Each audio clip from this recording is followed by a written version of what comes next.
हरि करना।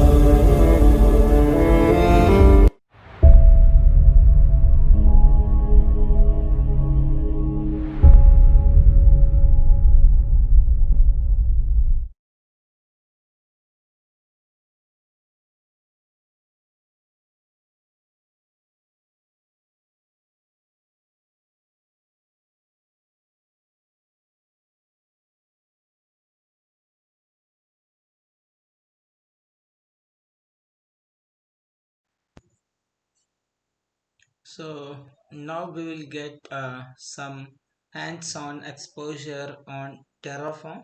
So here we will look into what is IAC and how to install Terraform in Windows and Linux. Then we'll begin our first exercise, building infrastructure uh, in AWS, and then change infrastructure, destroy infrastructure, define input variables, and then query data with outputs, and then install or deploy application using Terraform file .tf. So now let's begin this hands-on Terraform with a same thing. Again, I just want to repeat it one more time. What is infrastructure as a code? IAC with, so we know what is infrastructure as code, but I just want to combine infrastructure as a code with Terraform. So with the Terraform, with respect to Terraform, what is infrastructure as a code?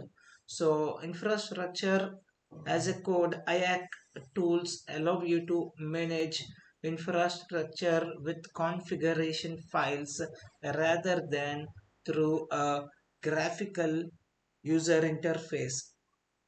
So IAC allows you to build, change, and manage your infrastructure in a safe, consistent, and repeatable way by defining resource configuration that you can version, reuse, and share. So Terraform lets you define resources and infrastructure in human readable declarative configuration files and manage your infrastructure lifecycle. So using Terraform has several advantages over manually managing your infrastructure. So the first advantage of using Terraform for IAC is Terraform can manage infrastructure on multiple cloud platforms that we have discussed. It's one of the use case of Terraform. So irrespective of the Terraform provider, so it can be applicable to most of the cloud platforms from GCP, Google Cloud Platform, Microsoft Azure, IBM, Amazon Web Services, and a lot, and so on and so forth. Then a second, the human readable configuration language helps you write infrastructure code quickly. So it's comparatively better. So when you see comparatively other existing system that we have like Bash and Batch script and WSL, sorry, and then Windows, the PowerShell. So when you compare, and then Golang and other codes such as Ruby, Perl, and Python. When you compare with that, it's little better than them. So this is human readable, and you can write it quickly. And third, Terraform state allows you to track resource changes throughout your deployment. So we'll have terraform.tf file, .state file, .backup file. So the dot state file, basically the Terraform state allows you to track resource changes, what's happening with your resource throughout your deployment. And the fourth one is You can commit your configuration to version control to safely collaborate on infrastructure. Here, it's particularly about the collaboration, and it's very much possible with the Terraform. So now let's look into uh, your let's look into the complete standard deployment workflow using Terraform. So as usual, so how do we manage any infrastructure using Terraform, that's my question. So that's what we are going to talk about, the workflow using Terraform.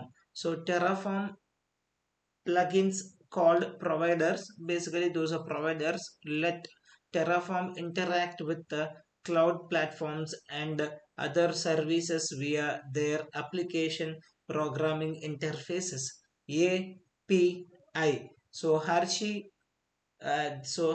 Corp and the Terraform community have written over 1,000 providers to manage resources on Amazon Web Services, Azure, Google Cloud Platform, Kubernetes, Helm, GitHub, Splunk, and Datadog.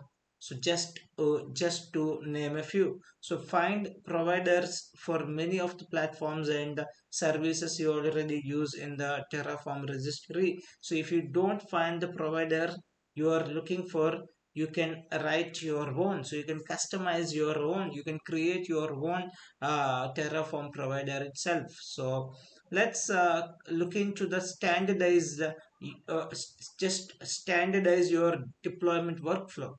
So providers define individual units of infrastructure. For example, compute compute instances or private networks as resources. You can compose resources from different providers into reusable Terraform configurations called modules and manage them with a consistent language and workflow.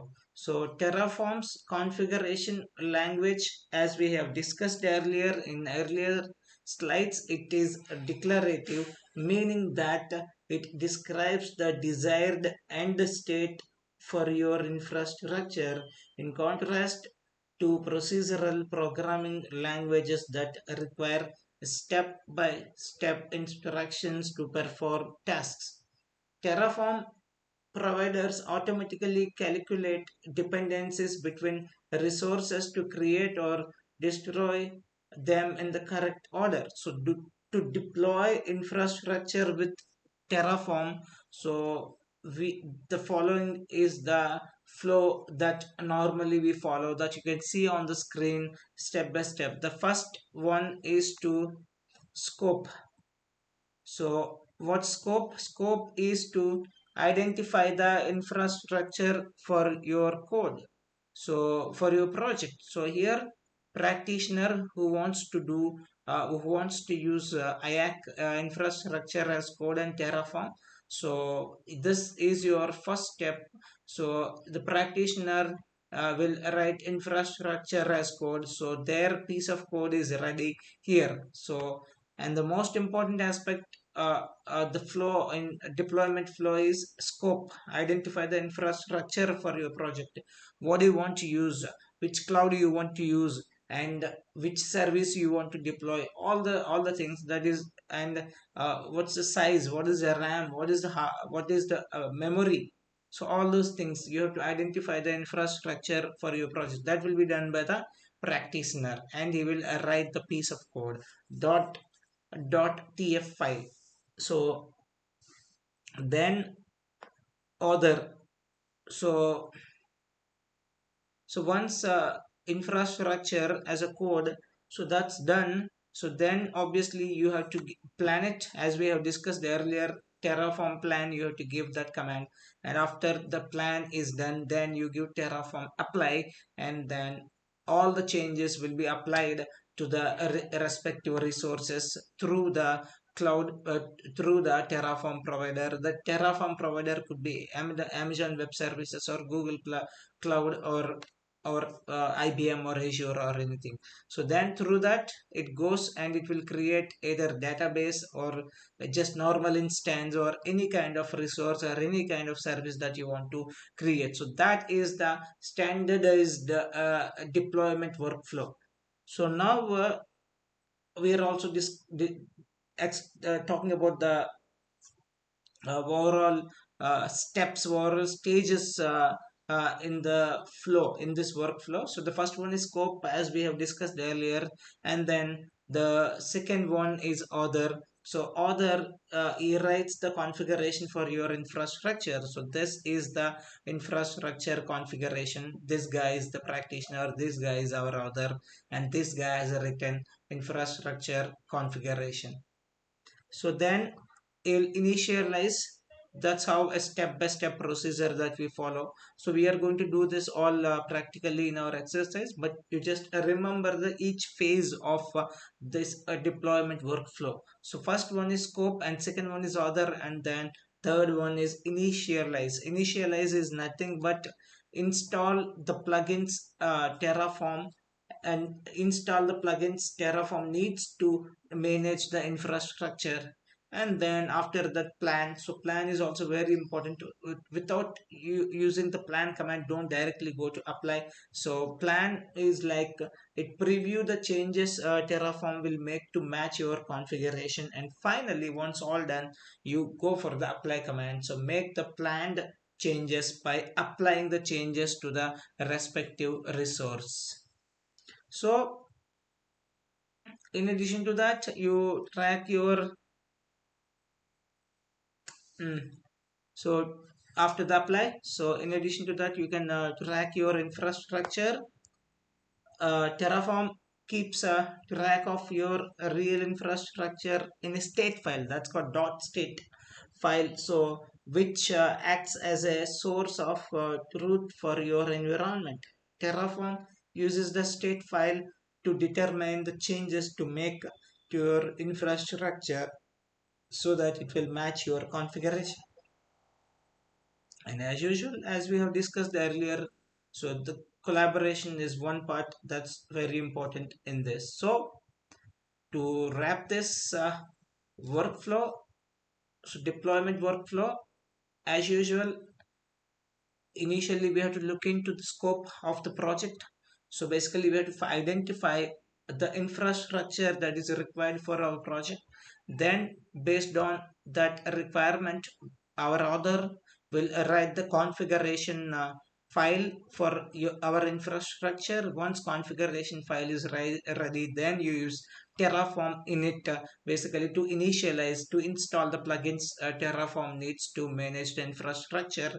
Once the plugins of Terraform has been installed, then it's time to go for the plan. What plan does is it review the changes Terraform will make to match your configuration, and finally so the Terraform will apply all the changes, apply the planned changes to your resource.